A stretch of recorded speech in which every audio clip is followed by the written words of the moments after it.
Welcome to today's Explainer. We're diving into one of the most incredibly complex systems in the human body, but looking at exactly what happens when it begins to fail. We're going to map out how chronic kidney disease behaves and, more importantly, how we can fight it. So let's kick things off with the ultimate clinical detective question that frames our whole journey today. How do we actually detect and, more importantly, slow down irreversible kidney damage? Because the harsh reality of CKD is that while we often can't reverse the damage that's already done, we possess some seriously incredible medical tools to protect what remains.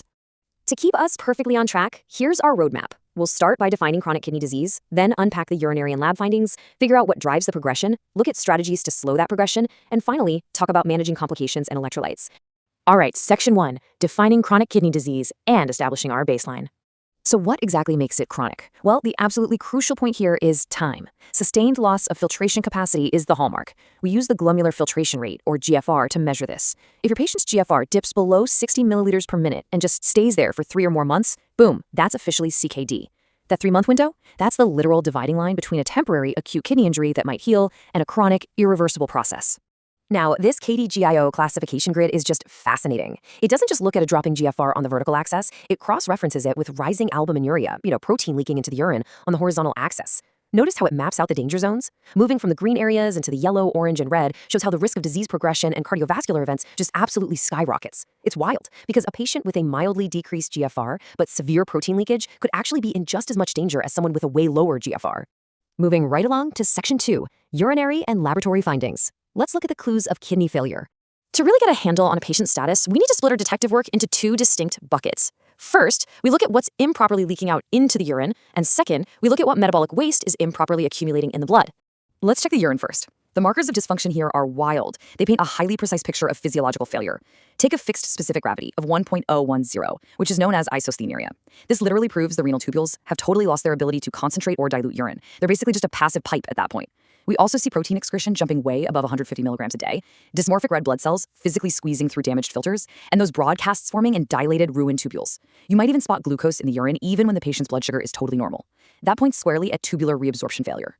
Now, flip over to the blood chemistry. We aren't just looking at isolated numbers on a page here. We're seeing a massive cascade of downstream effects. Urea and creatinine, these shoot up as filtration drops. But check out the endocrine failures. Calcium takes a nosedive because the kidney can no longer produce calcitriol, the active form of vitamin D. Meanwhile, phosphate and potassium spike to incredibly dangerous levels because they're essentially trapped in the body. And on top of all that, patients develop normochromic normocytic anemia. Why? Because the dying kidney stops pumping out erythropoietin, which is the vital hormone telling your bone marrow to make red blood cells. Okay, Section 3, factors driving CKD progression, or what I call the downward spiral. So how does this actually snowball into such a vicious cycle? Well, when a kidney loses a big chunk of its nephrons, its tiny filtering units, the surviving ones try to step up and compensate. Driven by angiotensin II, they dilate their incoming vessels and constrict their outgoing ones to crank up their own internal pressure. This intraglomerular hypertension forces them to filter more, right? But here's the tragic part. This overworked state literally batters their capillary walls. It eventually kills them off, which just forces the next batch of surviving nephrons to work even harder. It's a brutal domino effect. And it's not just internal pressure. We've got a whole gang of factors actively driving those remaining nephrons toward destruction. Uncontrolled systemic high blood pressure acts like a battering ram against delicate renal vessels. Heavy proteinuria is literally toxic to the tubules as these large proteins force their way through. Then you throw in diets heavily loaded with salt and protein, which forces the kidneys into hyperfiltration. Combine all of that with uncorrected acidic blood environments, and you've got a perfect recipe for accelerated kidney breakdown. Let's pivot to some good news in Section 4, strategies to slow progression. It's time to talk about pumping the brakes. This master plan flowchart breaks our goals down progressively. We start with primary prevention, think weight and blood pressure control in high-risk patients. Then we move into secondary prevention, which is all about actively slowing that GFR decline we talked about. Finally, we get to tertiary prevention, where we manage uremic symptoms to hold off the need for dialysis or a transplant for as long as humanly possible. Since we know pressure and protein are the ultimate enemies of our surviving nephrons, our core medical interventions have to be razor sharp. The goal? Systemic blood pressure below 130/80. To pull this off, ACE inhibitors or ARBs are our absolute go-to first-line weapons. And why is that?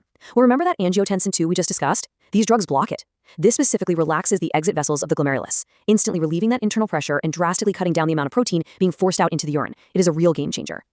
But here's the catch. Medical intervention absolutely has to be paired with strict dietary discipline. We've got to take the workload off these struggling kidneys. We restrict dietary protein to roughly 40 grams a day to stop uremic toxins from building up.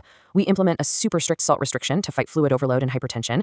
Patients really have to dodge high potassium foods too, otherwise they risk fatal heart arrhythmias. For diabetic patients, nailing an HbA1c between 7.0 and 7.5 is crucial. And I can't stress this enough, we literally must stop the use of nephrotoxic drugs. That means everyday pain relievers like NSAIDs are completely off the table because they actively starve the kidney of blood flow.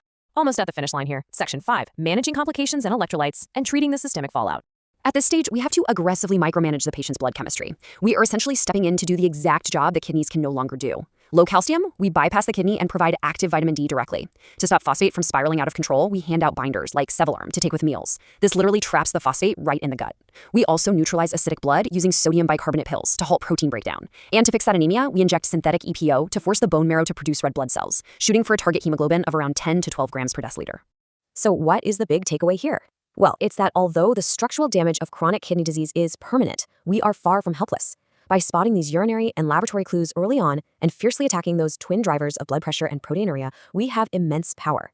We can radically extend a patient's kidney lifespan and truly preserve their quality of life. I'll leave you with this final thought to chew on. What if the key to conquering chronic kidney disease isn't just treating the illness itself, but fiercely protecting those surviving nephrons from the burden of their own overwork? Think about it. Thanks for diving into the evidence with me today on this explainer, and keep exploring.